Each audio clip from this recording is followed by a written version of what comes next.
तो पापा ने कहा कि आप बताएं आप कहाँ बनाना चाहते हैं। कहले सिविल लाइंस में अमुक स्थान है, खाली ज़मीन पड़ी हुई है। वो एक्चुअली किसी को लीज पे थी। अच्छा। लीज एक्सपायर हो गई थी। तो पापा ने बुलाया अपने जो भी कर्मचारियों को, कहा कि भाई, और मेरी बड़ी बहन से कह रहे थे सब ठीक है, सब ठीक है, घबराओ नहीं, सब ठीक है। कहने मेरे अशोका दी ने कहा अरे भैया मैं भी गई थी स्टेशन उनको पहुंचाने के लिए। अब मैं कहा पता नहीं, मैं कहा दीदी ऐसा है, तब तक मेरी सबसे बड़ी बहन जो थी वो जीवित थी जी। मैं कहा दीदी मैं फिर से जाके पूछूंगी बहन से। भंडारे में तो बहुत लोग होते हैं, उतनी नहीं बात हो पाती जी। एक दिन मैं ऐसे ही मिलने गई उनसे जी। सुबह के, रिटायर्ड है, कुछ काम धाम है नहीं कि चलो इधर मिलो उधर मिलो। तो अशोका दीदी के पास में चली गई।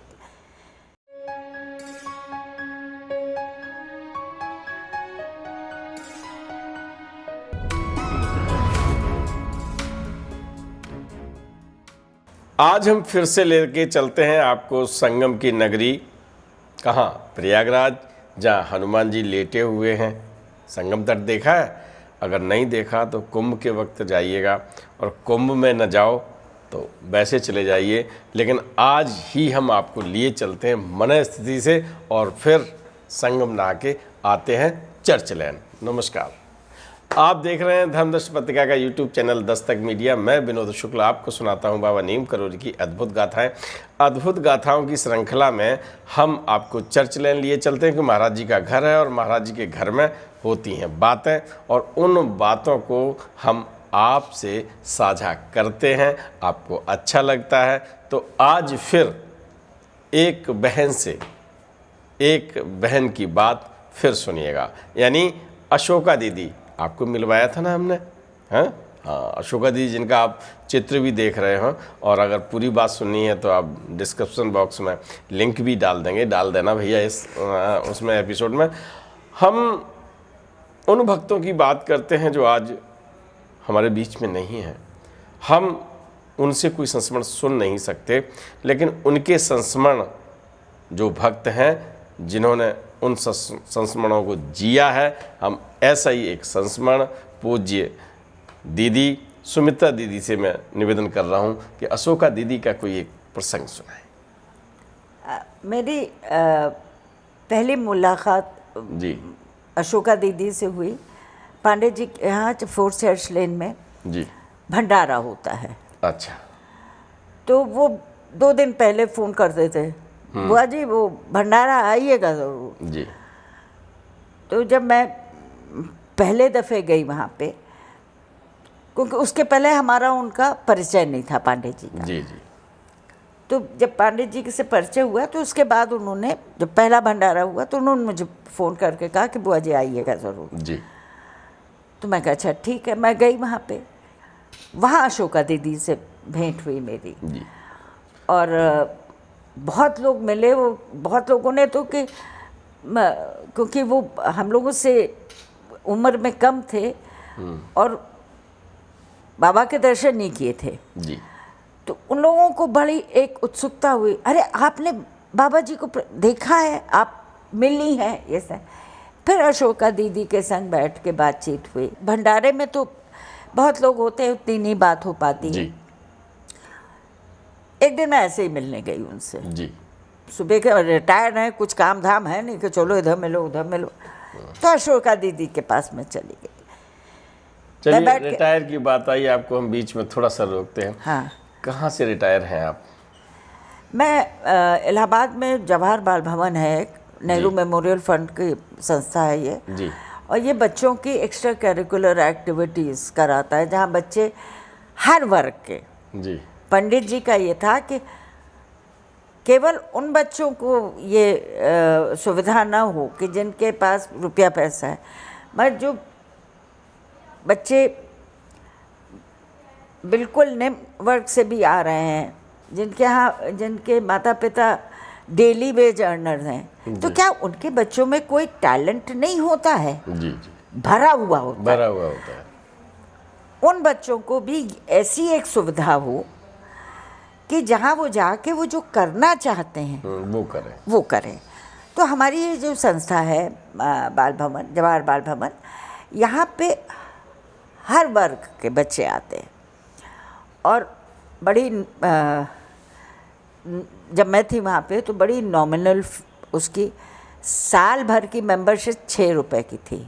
6 रुपए की। चलिए, मैं इस चीज़ को मैंने इसलिए कहा कि बीच बीच में परिचय भी होता रहे, है ना, कि दीदी करती क्या थी, है ना, समाज में क्या किया, जीवन में महाराज जी की कथाओं के साथ उन शिक्षाओं को व्यवहारिकीकरण में, व्यवहारिकता के धरातल पर कैसे लाई। ये मुझे पता है, आपको कैसे पता होगा जब बताएंगी नहीं, है कि नहीं।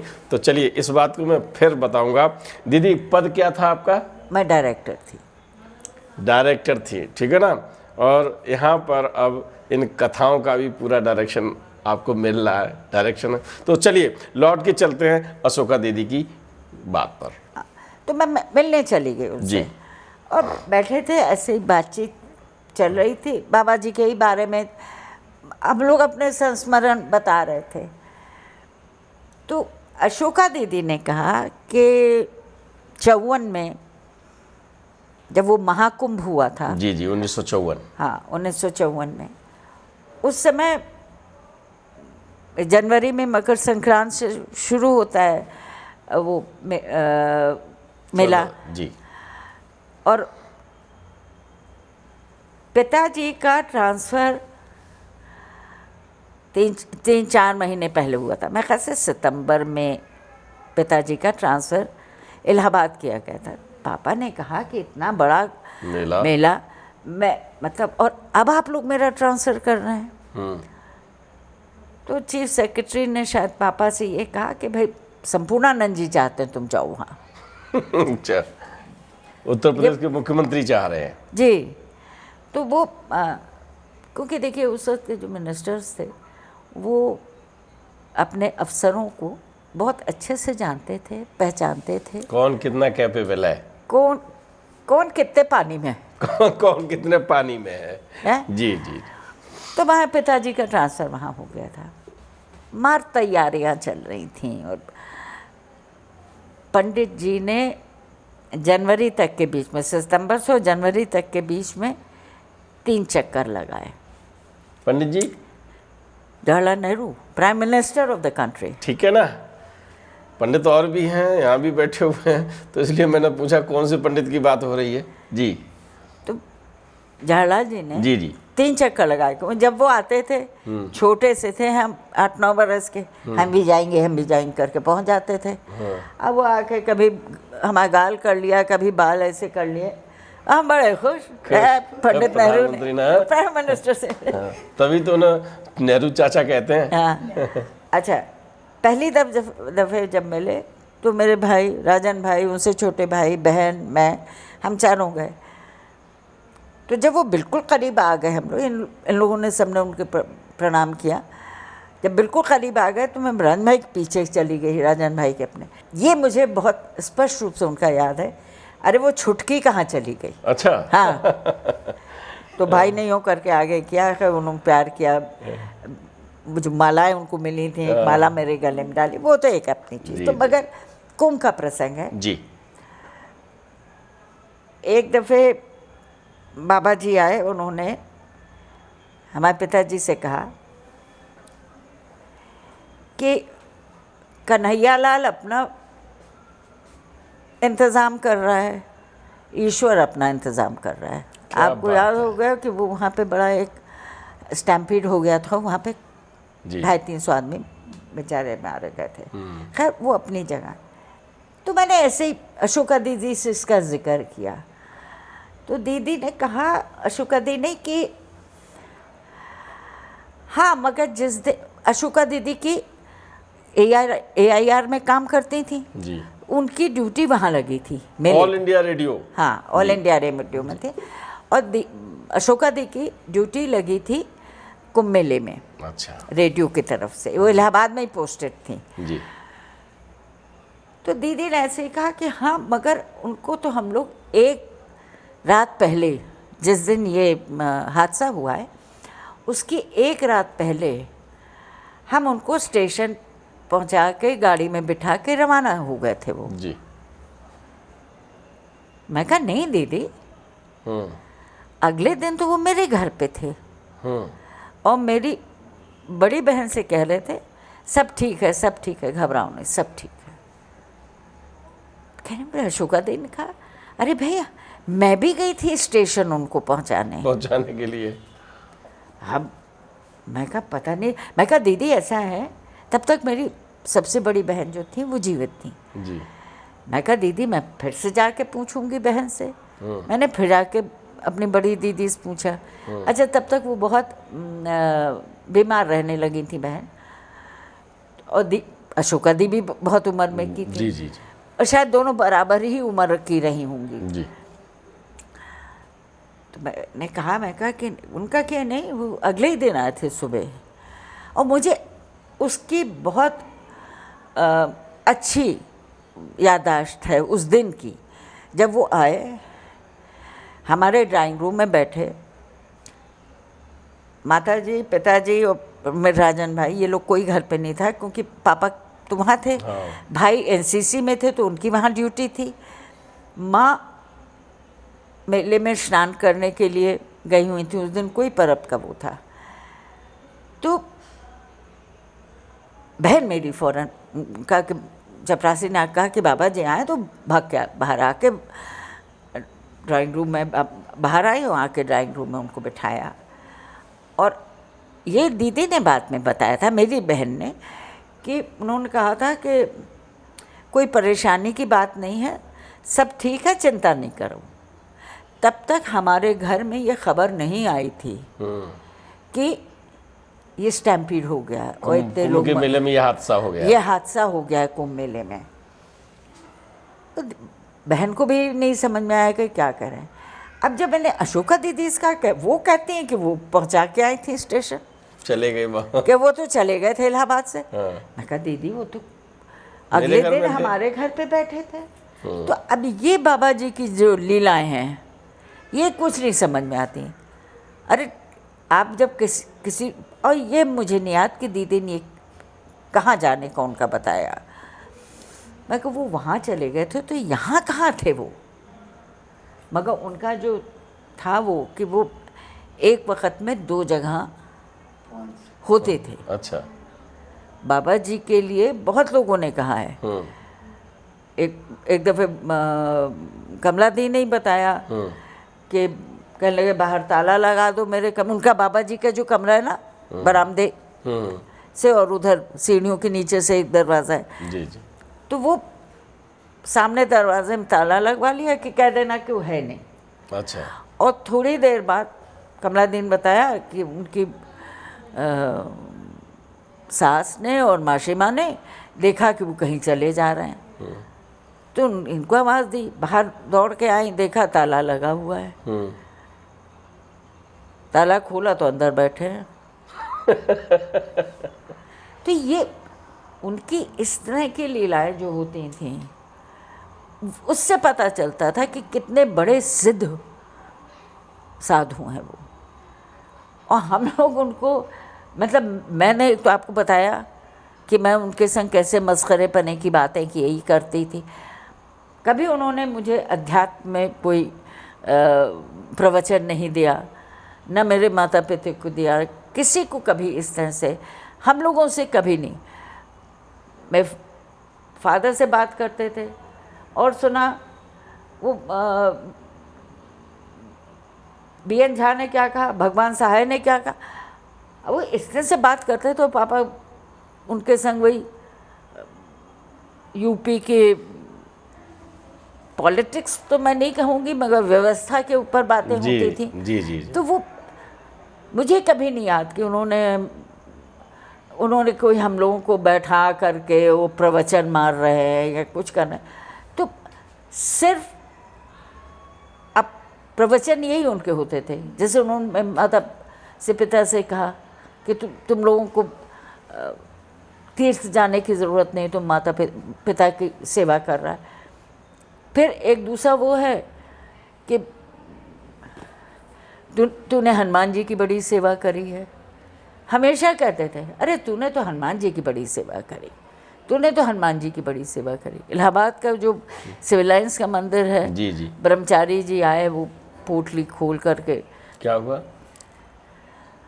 जो सिविल लाइन्स का हनुमान जी का हनुमान निकेतन जी जो जी, है, जी वो मैं तो छोटी थी, मगर पापा ने बाद में सुनाया कि ब्रह्मचारी जी एक दिन इनके पास अपनी साइकिल पे घूम घूम के उन्होंने पैसा वो इकट्ठा किया कि मैं हनुमान मंदिर बनाना चाहता हूँ। अच्छा, और इलाहाबाद में एक तो हमारे संगम में है, जी जी, लेटे हुए हैं। लेटे हुए हनुमान जी जो हैं, और दूसरा एक और बहुत पुराना मंदिर है जो हाई कोर्ट के पास है। जी मगर सिविल लाइन्स एक ऐसी जगह है जो चौक से भी करीब है, कटरे से भी करीब है, और सिविल लाइन से भी करीब। जी जी, वो जहाँ पे बनना है, उसके लिए उन्होंने जगह जगह घूम घूम के उन्होंने पैसा इकट्ठा किया। अच्छा, और वो पैसा जो फादर ने मुझे बताया, हम लोगों के सामने बताया, जी जी, कि वो एक लाल पोटली ले करके मैं फादर के पास आए, वो उस वक्त डिस्ट्रिक्ट मैजिस्ट्रेट थे। कह लगे कि उग्रा साहब, मुझे ये मैंने पैसा जमा किया है हनुमान मंदिर बनाने के लिए, 1 लाख हो गया। उन्होंने पोटली खोली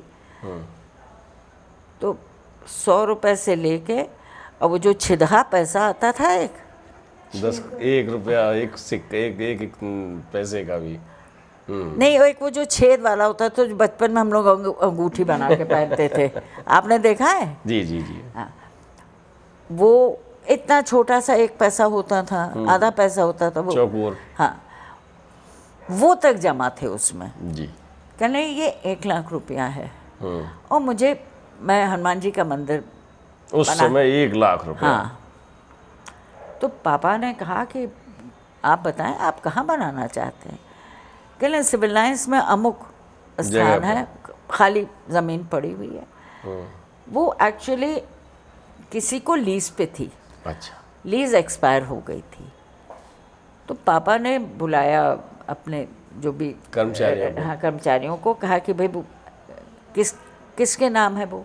उनका लीज लैंड है, ब्रह्मचारी जी ने बताया। तो उन्होंने कहा कि साहब वो तो लीज एक्सपायर हो गई, उन्होंने दोबारा उसके लिए एप्लीकेशन नहीं दी है।